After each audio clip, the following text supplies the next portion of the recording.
Election வரப்போகுது. இப்போ மக்களுக்கு என்ன சொல்ல வரீங்க? மக்களே, நான் வந்து விஜய் ஃபேன் கிடையாது.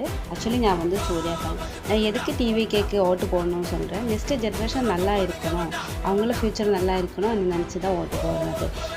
நம்ம தவற விட்டோன்னு வச்சுக்கோங்களேன், நெக்ஸ்ட்டு யாருமே இந்த அரசியல் வர முடியாது. ஏன்னா அவர் எல்லாமே தொலைச்சிட்டு தான் வராங்க. அவங்கள லைஃபு, சினிமா ஃபீல்டு, அவங்கள ஃபினான்ஷியல் எல்லாமே நமக்கு வேண்டி, ஜனங்களுக்கு வேண்டி அரசியல்னு சொல்லி அவர் தியாகம் பண்ணுறாங்க.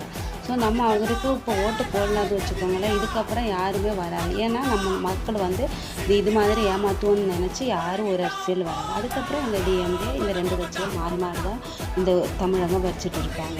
நெக்ஸ்ட் ஒன் வந்து நம்ம இந்த ஜூலி, சத்யராஜ் பொண்ணு அவங்களெல்லாம் வந்து அவங்களுக்கு தேவைக்கு கேஷுக்கு வேண்டி மட்டும்தான் அவங்க பேசியிருக்காங்க. அவங்களுக்கு அது முடிச்சிச்சு, அவங்க வெல் செட்டில்ட் ஆகிடுது. ஆனால் நம்ம இப்போது யூடியூப்பில் எல்லோரும் ஆப்போசிட்டு, டிவிகேக்கு ஆப்போசிட்டு பேசினவங்களும் இருக்காங்க. ஆனால் இது எலெக்ஷன் முடிச்சதுக்கப்புறம் மீண்டும் நம்மளதாய வேலை உழைப்பு தேடி தான் போனோம். அப்போது நம்ம ஒரு நோய் வந்தால் கூட நம்ம வந்து கஷ்டப்பட்டு தான் போனோம். கஷ்டப்பட்டு கவர்மெண்ட் ஹாஸ்பிட்டல் தான் போக வேண்டியிருக்கும். கவர்மெண்ட் ஹாஸ்பிட்டலில் போனால் நம்மளால் காசு இல்லாததுனால தான் நம்ம வந்து கவர்மெண்ட் ஹாஸ்பிட்டல் பண்ணலாம். நம்மளை வரிப்பணம் எடுத்து தான் அவங்க பெரிய ஆளாக இருக்காங்க. இன்றைக்கி இப்போ அவங்கள எல்லாருக்கும் கொடுக்குனதும் நம்மளை வரிப்பணம் தான்.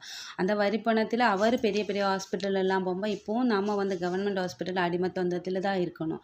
ஸோ வந்து நீங்கள் அவங்கள இந்த பெரிய ஹாஸ்பிட்டலில் நம்மளை காசுனால போகும்போது நம்ம இப்போவும் கவர்மெண்ட் ஹாஸ்பிட்டலும் கவர்மெண்ட் ஸ்கூல்லும் போனது, நம்மளை பசங்க கவர்மெண்ட் ஸ்கூல்லும் போனதுன்னு நல்லா யோசிச்சு பாருங்களேன். அவங்க தலைமுறையாக அவங்க தான் வந்துட்டு இருக்காங்க. ஒரு வாட்டி நமக்கு ஒரு மாற்றத்தை கொடுக்கலாமே. 5 வருஷம் அவர் இருந்து பார்க்கட்டுமே. 5 வருஷத்தை அவர் சொல்லியது ஒன்றுமே பண்ணல வச்சா நமக்கு எதுக்கு அந்த கட்சி? நடக்குனது என்னமோ அதே ஃபேஸ் பண்ண வேண்டியதா. சிந்திச்சு வாக்களியுங்கள்.